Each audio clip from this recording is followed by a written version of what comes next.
once again, John Patrick Pagtalunan, all by his lonesome. Siya po ngayon ang at the top of the race against dito kay Kamiling Tarlac rider Go for Gold, rider na si Ronnie Lankita na kanya pong napitas. Tuwan-tuwa ngayon po si Sir Rick Rodriguez ngayon kay John Patrick Pagtalunan. Pilit na binibigyan ng tubig, pero parang panliligo ko na lang kaysa inumin ko at baka ma-overhydrated ako, bumigat ako.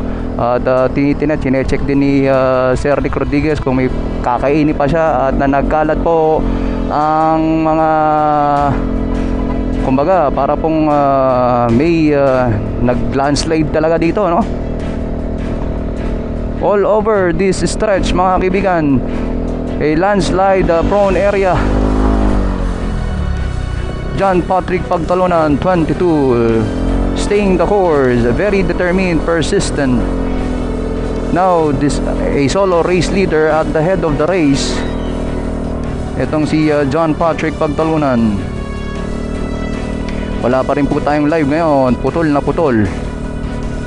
Putol na putol po ang live natin ngayon. Hindi po natin makover ng diretsuhan itong happenings na to, no? Sa live hindi po natin ma-update ang ating mga viewers, most specifically dito sa start-finish line.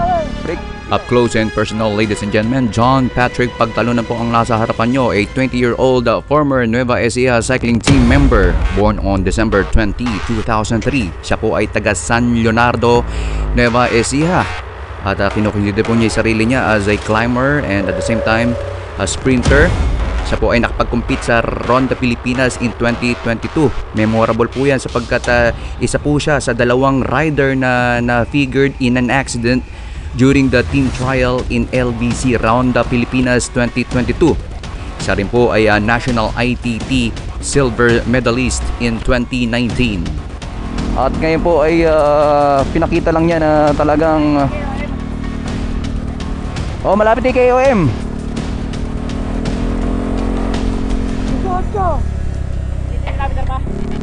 So plummeting mga kaibigan, plummeting. Ilan? 18? 18 pa sir. Alin? Yung San Rivera? Oo. So ito ngayon ay plummeting at a speed of 62 kilometers per hour ngayon. Para tayo na sa La Union. Para tayong papunta sa Tuba, Benguet. At ito malaking magandang opportunity to kay John Patrick Pagtalunan na kahit papaano ay makabuelo siya ng gusto doon, no? At wala pa rin po si Ronnie Lankita. Nawala po na po si Ronnie Lankita dito sa ating harapan. At ang nag-iisa lang po dito talaga, wala pong iba kundi si ito pong si John Patrick Pagtalunan from San Leonardo ang nandito po ngayon.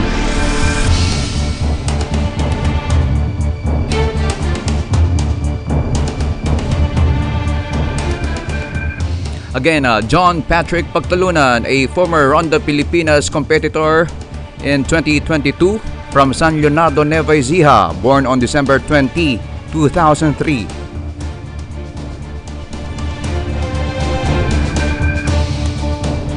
Kanina? At ngayon po ay medyo nag-take a break itong si John Patrick Pagtalunan of San Leonardo, representing 7-Eleven by Road Bike Philippines. Most probably still under 23 itong si John Patrick Pagtalunan na ngayon po ay nag-take advantage dito kay Ronnie Lankita na kanina po ay naging solo race leader na ngayon po ay at the head of the race and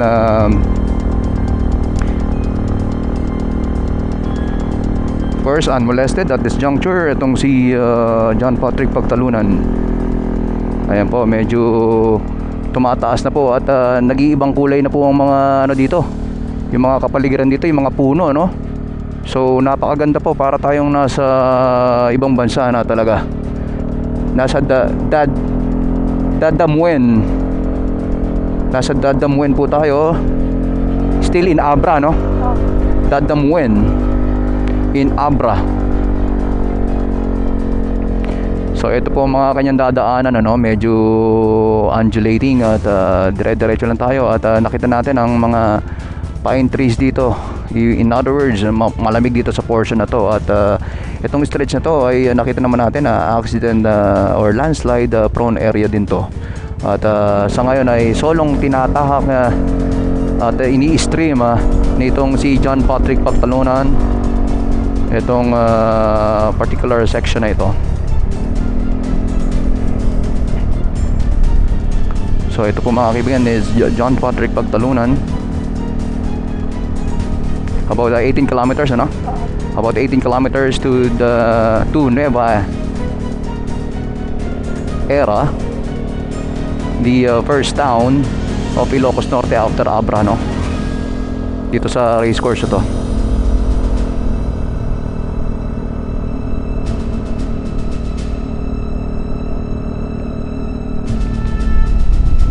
By the way, itong si ano, no? Si John Patrick Pagtalunan nag-rain about 97 kilometers, o sasabihin natin 95 kilometers, ano? 19 kilometers since the start of the competition, ano? So doon lang siya nag-rain ngayon. At bago noon ay si Ronnie Lankita naman. Okay, so titingnan natin kung mapanatili pa ni John Patrick Pagtalunan ito. Kasabay ni De La Cruz to, no? Yung nagkaroon ng massive crash in Ronda Pilipinas during the team time trial in 2011 or 2022 rather, during the 11th edition of Ronda Pilipinas, and everybody witnessed that harrowing scene in Ronda Pilipinas. At kasama nga po dun si John Patrick Pagtalunan, ano? At si John Patrick Pagtalunan noon naiiwas lang, nakaiiwas lang kaagad. Well, itong kasama niya is head on dito sa kanyang sumalubong na public utility vehicle. At ito, medyo kumakain na siya ng isang participantes ng amateur. Humahalo na po, mga amateur po yung nakikita nyo na yan, mga amateur yan. Sila po ang second category na pinakawalan kaninang umaga, no? By the way, huli na rin na napakawalan tong pro kasi mga about na-delay tayo ng about 35 minutes kasi nga nagkaroon po ng mas, ano? At hindi po tayo makapag broadcast kanina, no? Or makapag-start ng program just because meron pong ongoing mass. Okay ka lang ba, Sir Mark Froila? Enjoy ka ba sa live stream natin? Wow. Kahit ba narinig ba ako dyan, Sir Froila? Okay. So ngayon hindi pa rin tayo makakonect sa live at hindi natin Paglabas natin ng Nueva Era, meron ng signal. diretso na yun, ano? Okay. So in Nueva Era, mga ilang kilometro pa kaya yon? Ano yung IN na yon? Ilocos Norte, 12 kilometers. Oh, 12 kilometers pa. 12 kilometers more. Ilocos Norte, no? Kunin mo ulit. Ang probinsya po ng Ilocos Norte about 12 kilometers na lang. Kaya ang unang papasukan niyang town ay ang Nueva Era, no? Pero pababa na yan, puro pababa naman. Pababa na din. Puro pababa naman. Ito na yung pinaka-peak ng race route na to, ano? Yung pinaka... Oo. Ayun po. Puro flat na yun. Kaso nga lang, mahangin naman, no? Okay, ito na po mga kaibigan. Tuloy-tuloy pa rin po tayo sa ating coverage. This is your Do Entertainment live coverage in itong Magsingal LGU Bulagao 360 Tri-Boundary Challenge na ito, the inaugural race at the municipality of Magsingal is still looking for yet another edition ito next year. At this first edition will serve as a dry run for the succeeding races, annual races ng Magsingal. So right now sa particular part na to wala pa rin pong signal. Okay. Ito, makikita po natin most probably si Coach Lian. Okay. Coach Lian, how you doing? Incidentally, itong competitor ng amateur category na si Coach Lian Cruz is a former national athlete. In 1998, he ranked 5th among the top juniors in the Asian region. He was a national athlete din, ano? At in 2001, si Coach Lian I was awarded a spot for the Olympic Solidarity High Performance Coaching Program in Canada, dito sa Alberta, Canada yan, ano? At siya na po yata ang isa sa pinaka most successful athletes in all of the 3 disciplines of swimming, cycling, and running. No wonder siya ta po talaga ang isa sa halos tinitingalang coach ngayon, ano, sa cycling. Bunsol na si si John Patrick Pagtalunan, mga kaibigan.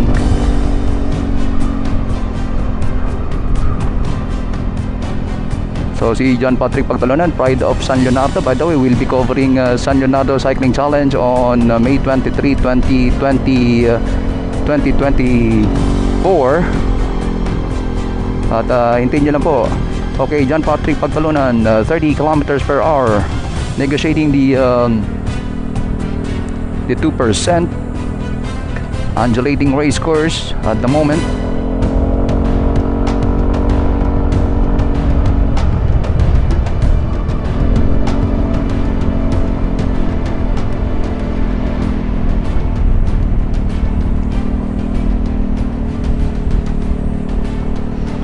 So ito po mga kaibigan, about 101 or 103 kilometers into the competition. About kung aking i-assess lang po, about 87 kilometers to go. 87 kilometers to go na lang po ang kanyang hindi ko complete, ano,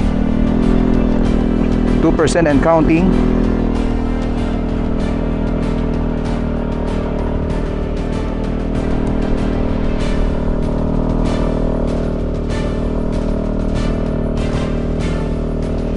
So dito na tayo sa puwetan niya.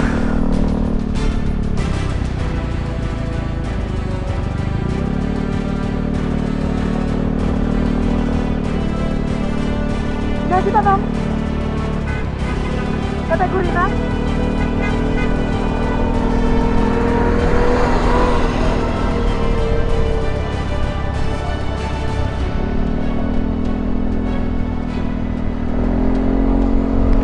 So mga kaibigan, ganun pa rin po, ano? Talagang si John Patrick Pagtalunan, habang nabibigyan ng opportunity ay talagang minamanage niya completely itong mga medyo mahihirap na part nitong race route na ito, ano? At dire-diretso rin tayo at ito, hands-on pa rin ang 7-Eleven team para sa kanya, no? Sinisiguradong hindi siya magugutom at hindi siya mauuhaw. John Patrick Pagtalunan, nag-40 siya doon sa may paakit na yon. This is John Patrick Pagtalunan, mga kaibigan, leading by about since 97 kilometers into the competition. Ito 102 na, about 5 kilometers siya naglilid sa mga oras na ito. At nakita mo naman, hindi siya pinababayaan ng kanyang team para mapanatili ang kanyang freshness at kalakasan. So meron pong mga landslide dito, ano, at erosion sa dinaanan natin dito. Wala pa rin po tayong, hindi pa rin tayo makakuha ng magandang view or magandang signal sa oras na to.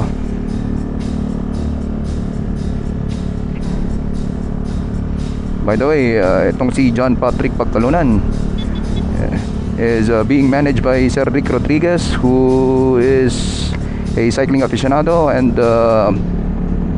a founder of the first pro cycling team ng Pilipinas. Ito po ang Casino Filipino, no? At medyo mataas po ang kanyang aakyatin ngayon. So titingnan po natin kung paano niya ma-negotiate to. 2% and counting. Bumibigat po, bumibigat mga kaibigan. Tinatayuan na lang ni John Patrick Pagtalunan At talagang iniraraos niya itong sudden climb na to dito sa section na to ng ruta ng 190 Magsingal Bulagaw 360 Tri-Boundary Challenge. Ayan po mga kaibigan, at medyo yung sumusunod po sa kanya ay participantes ito ng amateur. At nandun na nga po, nakita po natin si wala pong iba kundi si Coach Lian of Cruise Control. At nakita po natin dito medyo dumadami po yung mga supporters ng kanilang team.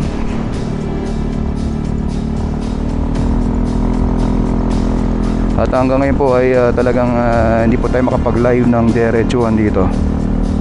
Sa likod no. Titingin ka sa side mirror, sir. So as not to jeopardize the safety of the riders, kailangan po natin dito talagang pag mag-cover dito talagang maging mag-ingat po tayo, no?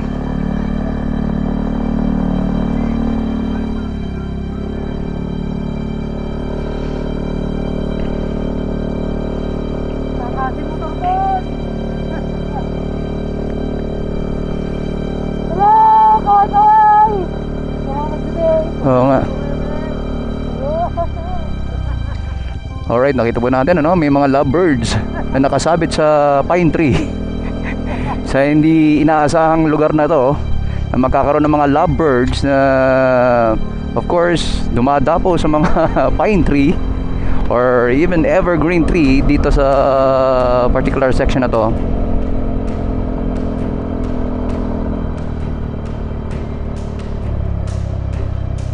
Ito na naman, paakit na naman po mga kaibigan.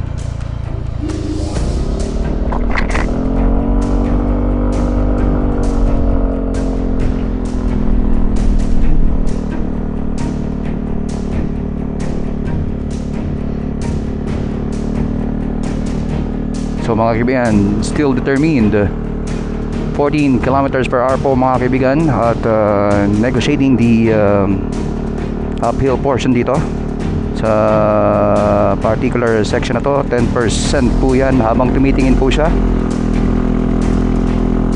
sa likuran niya kung may nakakasunod pa. Kung may sumusunod po sa kanya ngayon, mga amateur yan. So far wala pa hong threat. Still etong si Out of Danger, still out of the woods.